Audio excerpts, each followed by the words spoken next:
Today, we're diving into a gripping English story designed specifically for upper intermediate learners, a story that not only entertains but also helps sharpen language skills in a practical and meaningful way.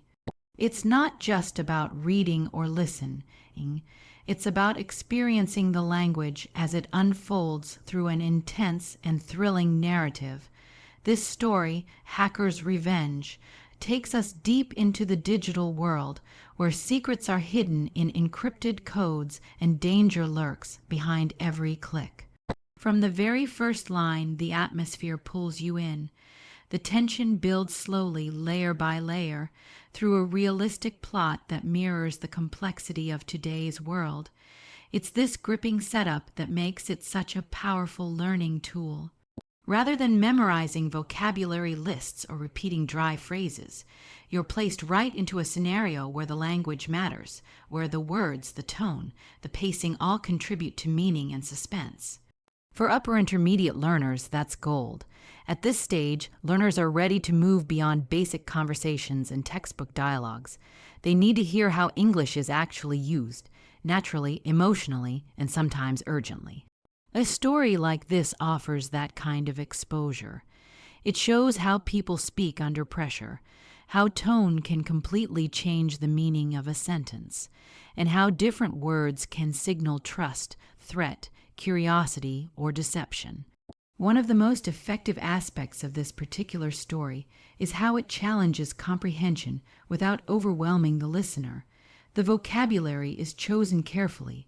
It's not watered down, but it's also not overloaded with idioms or overly complex constructions that might confuse.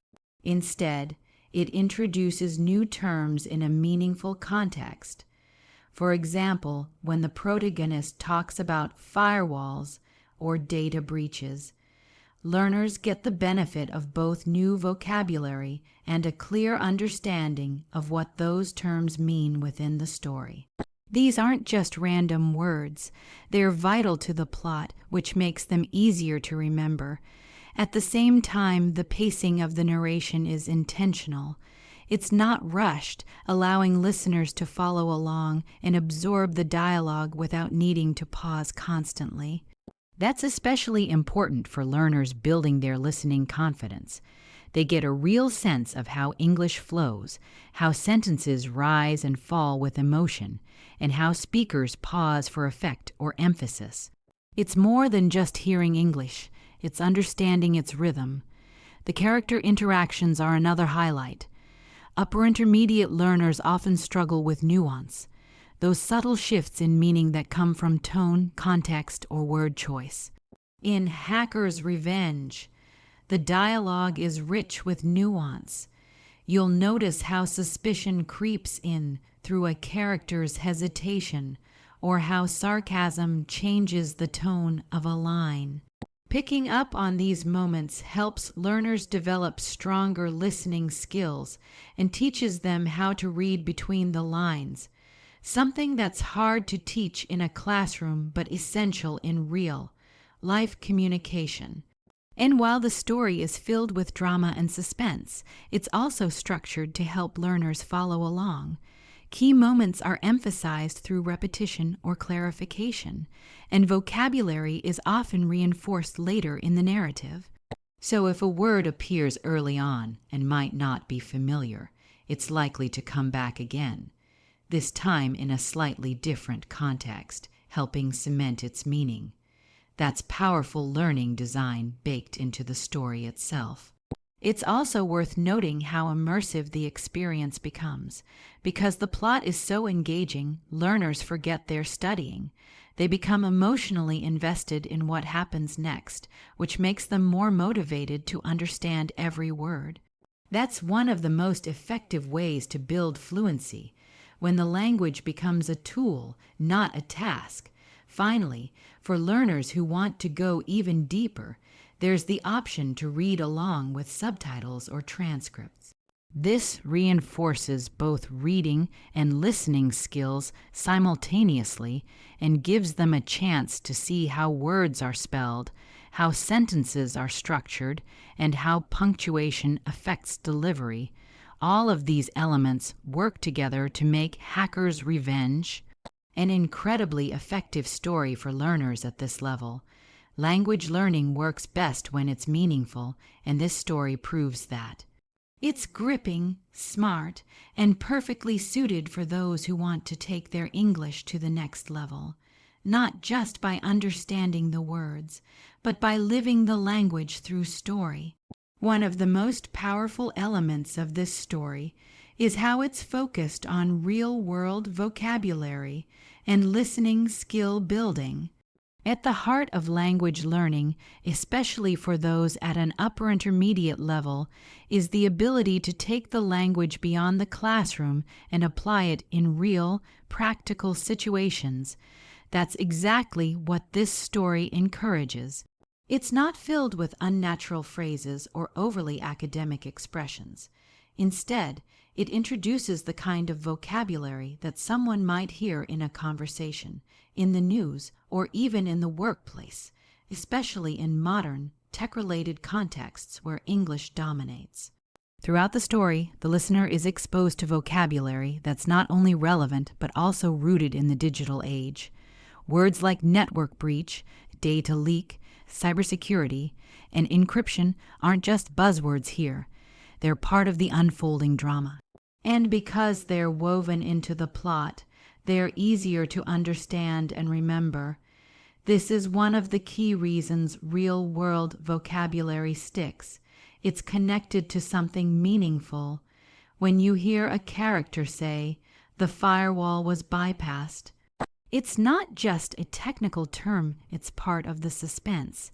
It matters to the story, so it ends up mattering to the listener as well. This approach also helps break down some of the common barriers that learners face. Vocabulary memorization is often one of the most frustrating aspects of learning a new language. But when words are introduced in context, especially in emotionally engaging or high-stakes situations, they become memorable. Learners aren't just learning words, they're learning when and how to use them. That includes understanding their tone, their formality, and their impact in conversation. Listening skills are developed in the same way.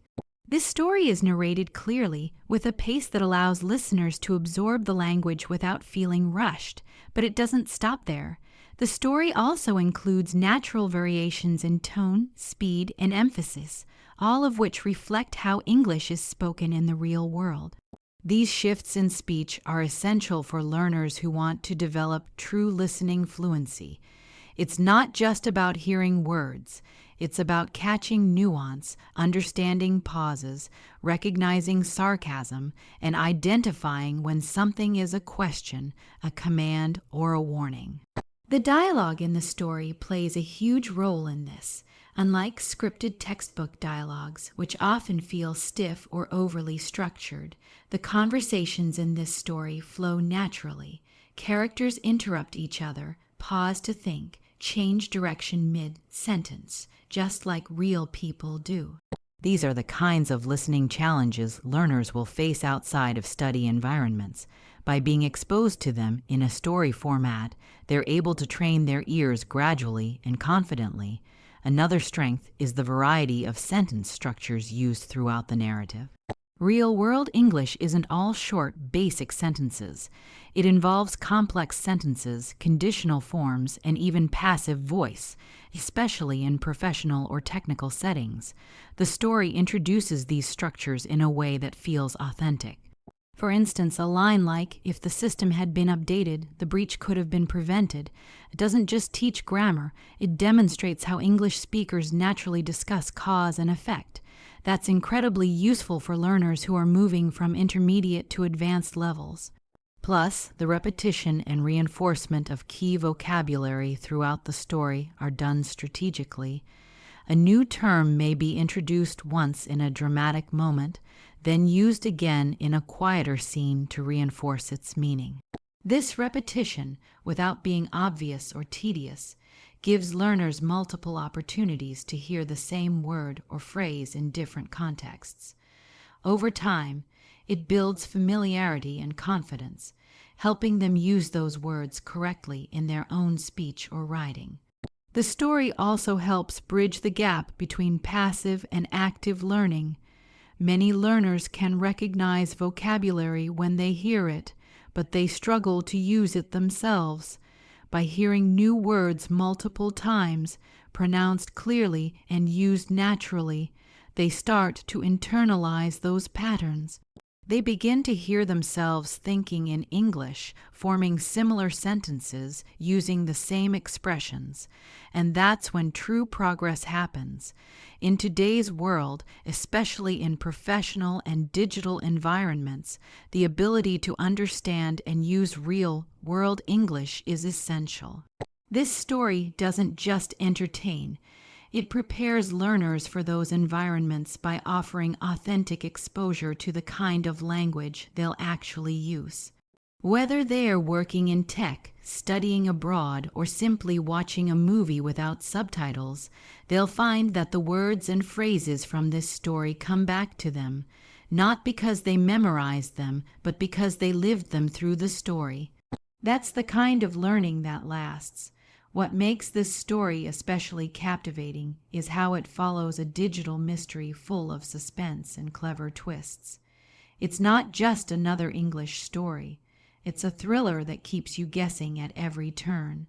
And that's exactly what makes it such a powerful learning experience.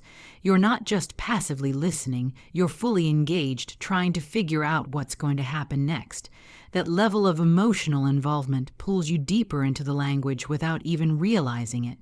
The story begins with a seemingly small event, an error in a security system, an odd message that appears on a screen. But from there, everything escalates quickly. There's this constant sense that something is off, and that tension builds as the characters uncover more clues. As the listener, you're right there with them. Every time a new piece of information is revealed, it changes how you see the situation, and that's where the clever twists come in. Just when you think you've figured it out, the story takes a new direction. This kind of unpredictable narrative is what keeps the mind alert and focused. For English learners, that's incredibly useful.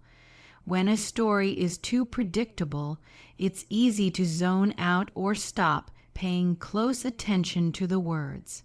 But when the plot keeps shifting, it forces you to stay engaged. You're not just listening for the language anymore. You're listening because you need to know what happens. That's when learning becomes natural. The brain stays active, the ears stay sharp, and the vocabulary begins to settle into memory. And the twists aren't just there for entertainment. They are carefully crafted to introduce language in meaningful ways. As the story moves between moments of calm and moments of crisis, it naturally shifts the vocabulary and tone. You'll hear formal explanations in one scene and emotional reactions in another. That contrast helps learners hear how English works in different settings, from professional dialogue during a cybersecurity briefing to quick, panicked exchanges when something goes wrong. These aren't just linguistic details, they're emotional cues that help deepen understanding. What's even more impressive is how the suspense is handled. It's not loud or chaotic. It's subtle, smart, and strategic. The pacing slows down at key moments to let the tension breathe. A character hesitates before answering a question, or a computer freezes just before a critical message is about to appear. These moments are small but powerful. They teach listeners about timing, about how silence or pause can be just as important as words. In real-world English, especially in conversations or interviews, that kind of awareness is essential. Each twist in the story also brings new challenges for the characters, and with those challenges come new words and expressions. Instead of learning vocabulary in isolation, learners experience it as part of the plot. For example, when a character says, "It was an inside job," the phrase isn't explained, it's shown. You see the context, you feel the suspicion in their voice, and you understand what it means through the situation. That's the kind of language acquisition that stays with you. But what truly makes this story stand out is how intelligent the twists are. They don't rely on clichés or obvious plot turns. They're built on logic, character decisions, and small details that were introduced earlier but didn't seem important at the time. That creates these satisfying aha moments when everything suddenly makes sense. And those moments reward the listener for paying attention. They also reinforce language in a subtle way, because to understand the twist, you had to follow the conversation, understand the vocabulary, and make connections. It's like solving a puzzle using the pieces of the English language. Even the final reveal in the story isn't just about the mystery being solved, it's about realizing how the clues were always there, hidden in the dialogue, the setting, or even the way something was said. That realization gives learners a sense of accomplishment. It's more than just understanding the plot, it's proof that they followed along in English, caught the details, and made sense of a complex story. That's real progress. Stories like this do more than teach vocabulary or improve listening. They train the mind to think in English, to listen actively, and to expect meaning in every word. They show how language and emotion connect, how tone can shift the message, and how even the smallest sentence can carry a deeper clue. And when the twists come, when the truth is finally revealed, the learner isn't just a listener. They've become part of the experience. That's the kind of story that transforms how we learn. Another reason this story works so well for English learners is that it offers natural dialogue and expressions used in daily English. It's not scripted in a robotic, textbook way where every sentence sounds overly formal or unrealistic. Instead, it captures how people actually speak, how they ask questions, how they respond when they're surprised or frustrated, and how emotions influence the way things are said. That kind of exposure is invaluable for anyone trying to speak English more naturally and confidently. From the very first scene, the way the characters talk feels real. They use contractions, they interrupt each other, they trail off mid-sentence when they're unsure. These little details may seem small, but they make a big difference in understanding how English works in everyday situations. It's not just about knowing the vocabulary. It's about knowing how people really use it in the flow of conversation. When someone says, "I mean," "I don't know, it just feels wrong," that tells you more about how English sounds in a real emotional context than any grammar rule ever could. This natural tone also helps learners get a feel for rhythm and intonation. In classroom English, you might hear perfect, slow sentences like, "What are you doing today?" But in real life, people say things like, "What are you up to?" or even just "you good." These shorter, more relaxed expressions appear throughout the story. And because they're used in context, you don't just memorize them. You understand them. You hear how they sound when someone's concerned, or annoyed, or curious. You connect the language to the feeling behind it. That's especially helpful when it comes to building speaking confidence. A lot of learners understand English but hesitate to speak because they're worried about sounding unnatural or getting something wrong. But when they hear real conversations, ones that reflect the ups and downs of actual human interaction, it becomes easier to mimic those patterns. You hear a phrase like, "No way he pulled that off." And suddenly, you're not just learning vocabulary. You're learning how to sound more fluent, more like a native speaker, more like someone who's been immersed in the language. And it's not just the words that matter, it's how they're delivered. In this story, you'll notice how tone shifts based on what's happening. When the characters are relaxed, their voices are soft, maybe even a bit playful. When tension rises, they speak faster, more sharply. This teaches something you can't find in grammar books, how emotional tone changes language. A phrase like, "Are you serious?" can mean disbelief, concern, or even anger depending on how it's said. And by hearing it in different scenes, learners start to internalize those variations. There's also a balance between formal and informal English, which is really important. You might hear one character say, "I strongly suggest we run a full scan," in a professional setting, while another character casually says, "Let's just check everything again, just in case," in a more relaxed moment. This contrast helps learners understand register, knowing when to speak more formally and when a relaxed tone is more appropriate. That's a skill that makes a big difference, especially in conversations, interviews, or workplace settings. What's great is that none of this feels forced. The dialogue flows naturally because it's built around real human reactions. Someone gets frustrated and they snap a little. Someone gets excited and they interrupt with, "Wait, seriously." These moments feel alive, and they're full of the kind of English that people actually use. Learners aren't being told how to speak. They're being shown again and again through believable conversations. This kind of natural language input also boosts comprehension. When you hear familiar patterns repeatedly, things like "you've got to be kidding" or "I knew something was off," you start to anticipate what might come next. That predictability helps learners process language faster, and that fluency transfers to speaking. You no longer have to translate in your head. You just hear the rhythm, recognize the phrase, and respond. So by the time the story ends, learners haven't just followed a plot. They've lived inside real conversations. They've heard English as it's truly spoken, with mistakes, with emotion, with all the little quirks that make it human. And because of that, they're better prepared to use English in their own lives, whether it's chatting with friends, navigating a new city, or just expressing themselves with confidence. That's how real progress in language learning begins.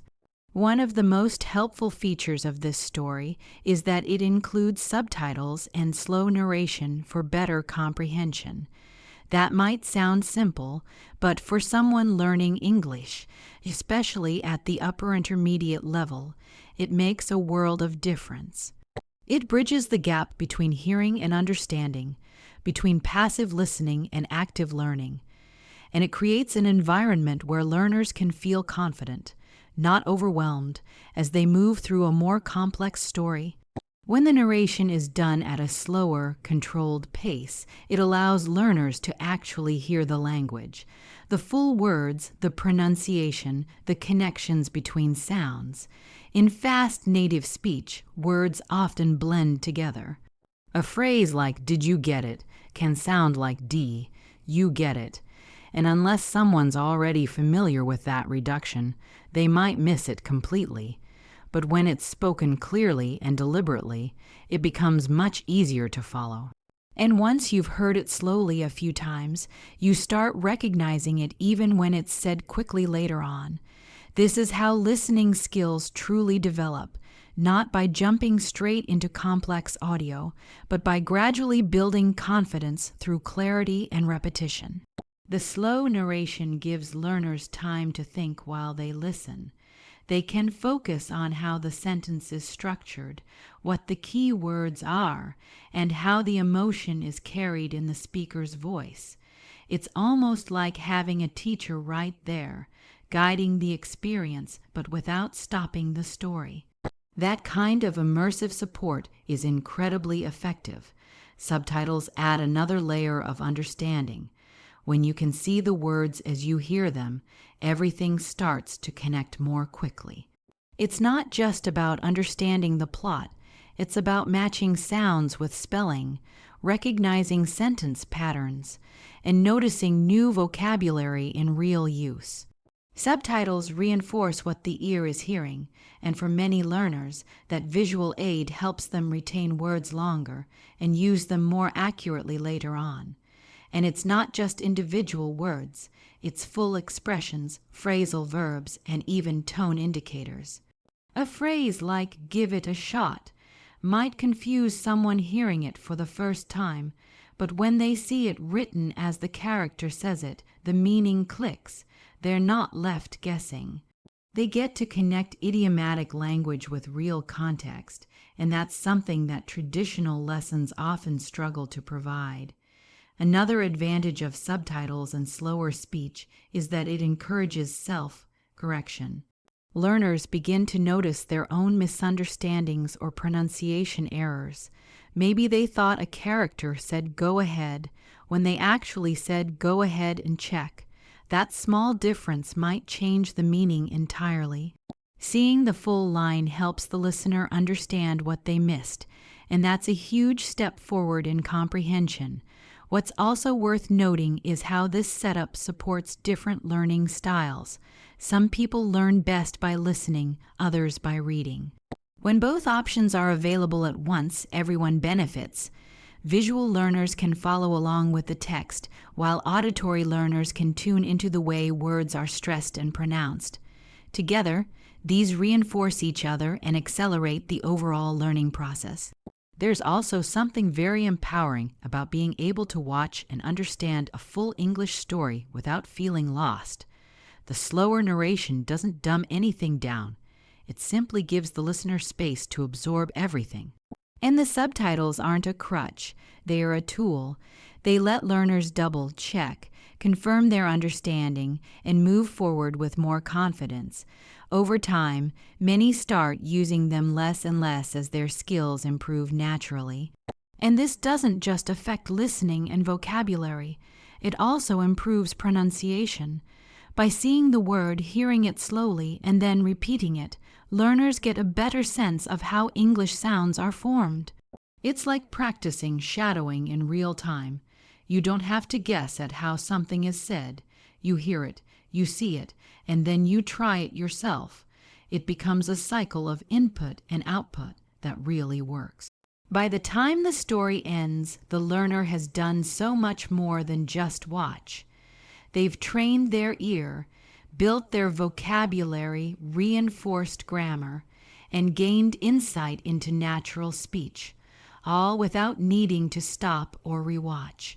The story keeps moving, but the tools are there to help learners stay with it and enjoy every moment. That's the kind of support that turns passive viewers into active, confident English speakers. This story is truly ideal for improving vocabulary, grammar, and pronunciation together, all at once, in a way that feels smooth, natural, and deeply effective. That kind of integrated learning isn't always easy to come by.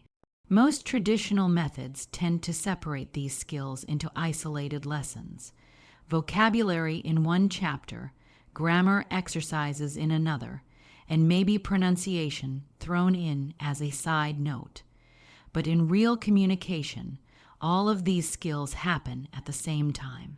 And that's exactly what this story models. It brings them together in a way that mirrors how English is actually used in real life. When you listen to the characters speak, you're not just hearing new words, you're hearing how they're used. Vocabulary isn't introduced as a list to memorize, but as part of a sentence, a question, or even an emotional reaction. For example, when a character says something like, "He's manipulating the data," the word manipulating isn't just defined, it's demonstrated. You understand it because of what's happening in the scene. You hear it in a natural sentence with the right tone and emphasis. That's vocabulary learning at its best. The words are meaningful, they're alive, and they stick. At the same time, grammar is being reinforced in a way that doesn't feel like studying rules. You don't need a textbook to learn how conditionals work when you hear them used naturally in tense or dramatic situations. A character might say, "If we had caught it earlier, we could have stopped it." And in that moment, you're not just learning past perfect or modals. You're experiencing them. The emotional weight of the sentence helps lock in the structure. You understand not just what it means, but why it's said that way. That kind of connection builds a deep, intuitive grasp of grammar that goes beyond memorization. Then there's pronunciation, which is often one of the hardest areas for learners to master. And yet, in this story, it becomes a central part of the learning process. Because the narration is clear and measured, and the dialogue is full of real life, rhythm, and emotion, you get to hear how English actually sounds. You hear where the stress falls in a sentence, how intonation changes meaning, and how certain sounds are linked together in fast speech. And because you're also seeing the words as subtitles, you start to map the written form to the spoken form. That kind of multisensory exposure, seeing, hearing, and feeling the language, makes a huge difference. There are so many little moments throughout the story that support this. When a character says something sarcastically or with disbelief, like, "Oh, that's great," you hear the sarcasm in their voice, and you understand how tone completely transforms the sentence. That teaches something more subtle than any pronunciation drill, the emotion behind the words. You learn to listen for it, to recognize it, and eventually to reproduce it yourself.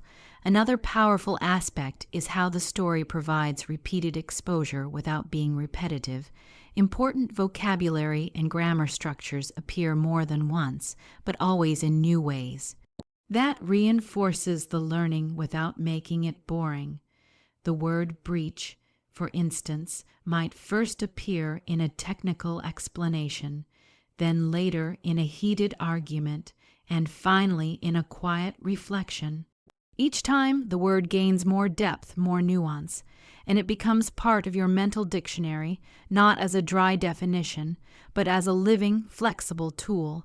And because everything is built into the story, the characters, the plot, the rising tension, you stay engaged. You're not practicing grammar just for the sake of grammar. You're following what happens next. That keeps your brain focused, your memory activated, and your learning consistent.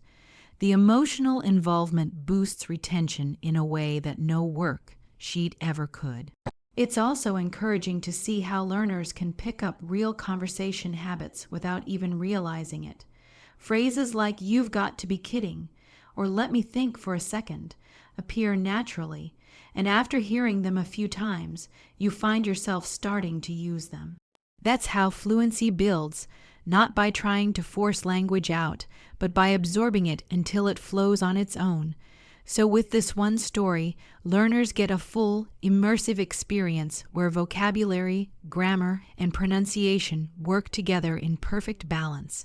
It's not about studying English. It's about living in it, sentence by sentence, scene by scene, until the language becomes part of how you think and communicate. Thank you for joining this immersive journey where English comes alive through real stories, real voices, and real learning. Keep listening, keep growing, and let every word move you closer to fluency.